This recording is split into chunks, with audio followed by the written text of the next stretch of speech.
Hola comunidad, soy Brenda y esto es Alianza News.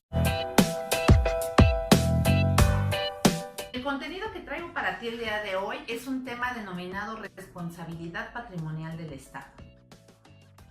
Implica una indemnización monetaria para aquellas personas que pudieran haber sido lesionadas en sus derechos o en su patrimonio por alguna actividad irregular del Estado. Para iniciar, ¿qué es eso de la responsabilidad patrimonial del Estado? Vamos a ubicarnos legalmente para que tú conozcas de dónde proviene ese derecho.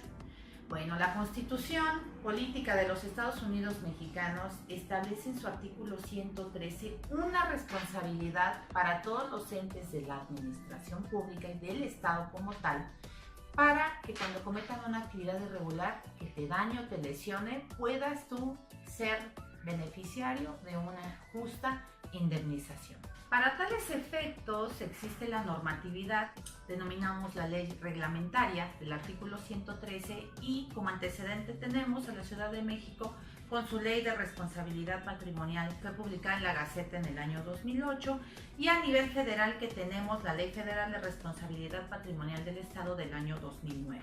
Pero ¿cómo puedo identificar si mi cliente o yo misma o yo mismo como ciudadana fui víctima de esa actividad irregular? Bueno, y de acuerdo a la normativa que te mencioné que respecto de responsabilidades patrimoniales del Estado, tenemos los órdenes, como hablamos, de nivel federal y locales. Un ejemplo que te puse en la Ciudad de México, pero las entidades cuentan con su propia ley de responsabilidad patrimonial. Va encaminada a qué sujetos obligados, bueno, como te mencioné, entes del Estado, que serían los poderes ejecutivo, legislativo y judicial. Desde luego también los órganos constitucionales, organismos constitucionales autónomos, la PGR, en este caso a nivel federal, los tribunales federales y en las entidades locales, desde luego las mismas autoridades o entes, pero a nivel local. Es válido que exista un tope cuando se trata de daño moral. Por ejemplo, la Ciudad de México establece un tope de 10,000 salarios mínimos por daño moral. Y a nivel federal se establece un tope de 20,000 salarios mínimos, que es el máximo. Pero bueno, hasta el momento tenemos algunos criterios aislados de la Suprema Corte donde se ha determinado o evidenciado si efectivamente establecer un tope o no a estos montos indemnizatorios es constitucional o convencional. Aquí tenemos una cuestión de legalidad frente a la constitucionalidad y más allá la convencionalidad. Precisamente la Suprema Corte en estos criterios, que ninguno ha constituido jurisprudencia, ha establecido que determinar un tope en los salarios mínimos para cuestiones indemnizatorias por daño moral, desde luego no ayuda a reprimir o a invalidar las conductas de las autoridades para los daños o las lesiones que causan en los derechos a las personas. La Suprema Corte de Justicia de la Nación, en algunos criterios aislados, por ejemplo, ha dicho textualmente que ese tope o los topes que pudieran tener las legislaciones por indemnización de daño moral puede ser un incentivo perverso, así lo dice la Corte, para que las autoridades no inviertan en prevención y lesión de daños al saber lo previsible que puede ser el monto de esas responsabilidades. Por tanto, podemos decir que es inadecuado y desproporcional, ya que no tiende a establecer una indemnización íntegra a la persona en los daños sufridos. Una clave muy importante en estas cuantificaciones, por ejemplo, señala la ley que será el nivel socioeconómico de la víctima o persona afectada, o sus condiciones familiares socioeconómicas.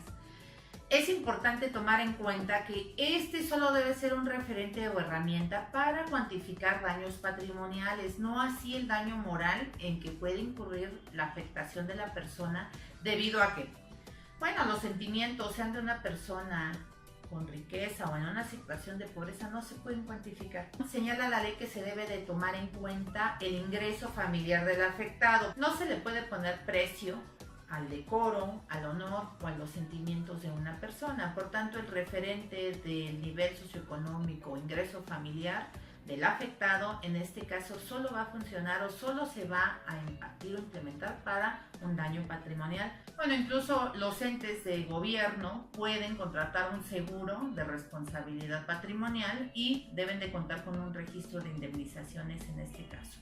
La forma de iniciar una petición o solicitud de un daño indemnizatorio de esta naturaleza es a través de un recurso o un escrito de reclamación que se presenta ante la propia autoridad o ente del Estado al que se le atribuye la conducta.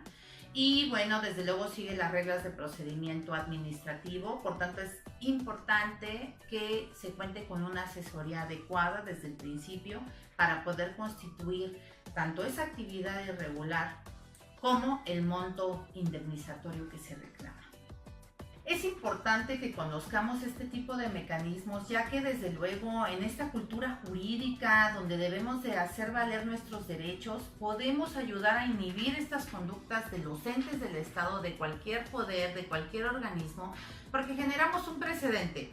Logramos que las autoridades o los entes no vuelvan a cometer esa conducta y busquen medidas preventivas para solucionarlo. Entonces, a través de estas instancias puedes resarcir un daño. Si tú consideras que fuiste víctima o sufriste un daño sin la necesidad jurídica de tenerlo que soportar, pues te invito a seguir esta instancia, a que te asesores y que hagas valer tus derechos. Gracias por ver este video. Si te gustó, regálanos un like y comparte. Te invitamos a interactuar y a seguirnos a través de Alianza News.